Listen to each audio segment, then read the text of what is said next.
Doug's family would like to say to you that they appreciate so much for your love and for being here today to support them. And as that song says, someone is praying.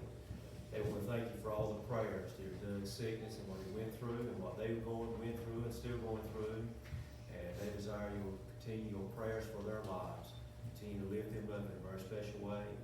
And at the close of the service this evening, the family will be going to the room to your left, so you can go around and visit with them and spend some time with them. At this time, Heather's going to come up and share some words with us on behalf of Doug.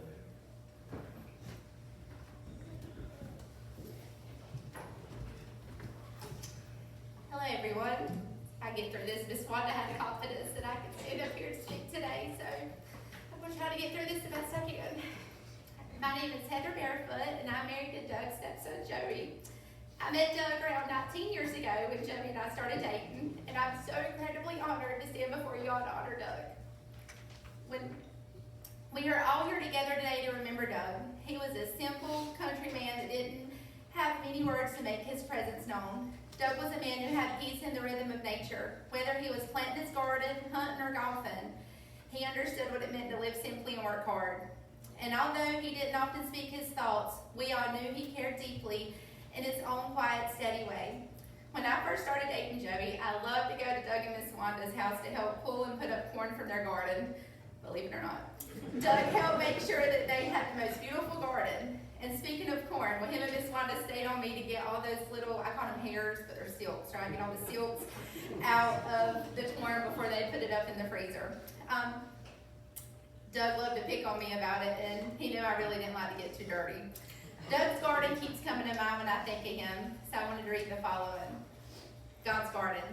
God looked around his garden and found an empty place. He then looked down upon the earth and saw your tired face. He put his arms around you and lifted you to rest. God's garden must be beautiful. He only takes the best. He knew that you were suffering. He knew that you were in pain. He knew that you would never get well on earth again. He saw the road was getting rough and hills were hard to climb. So he closed your weary eyelids and whispered, "Peace be thine." It broke our hearts to lose you, but you didn't go alone. A part of us went with you the day that God called you home.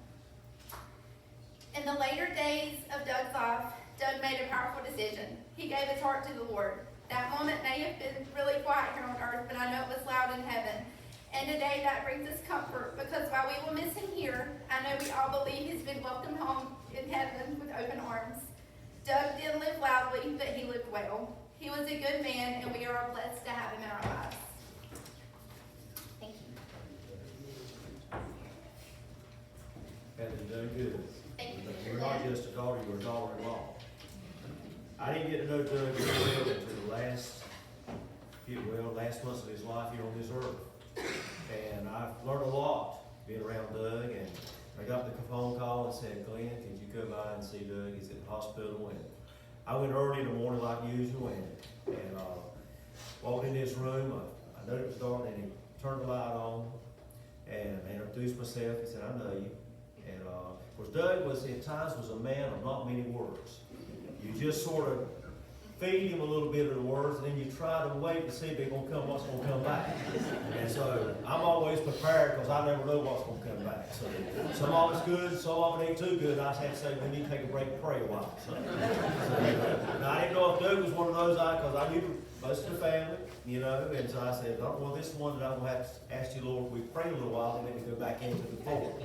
And so, but from that very moment, we started talking. I just talked, and he was looking for a preacher to come in, but he didn't know he could find one that would just come and sit down with you, just talk with you and share with you and talk about farming and got to talk about farming a little bit. Doug started coming around a little bit. I said, "Well, Lord, just give me the words to say."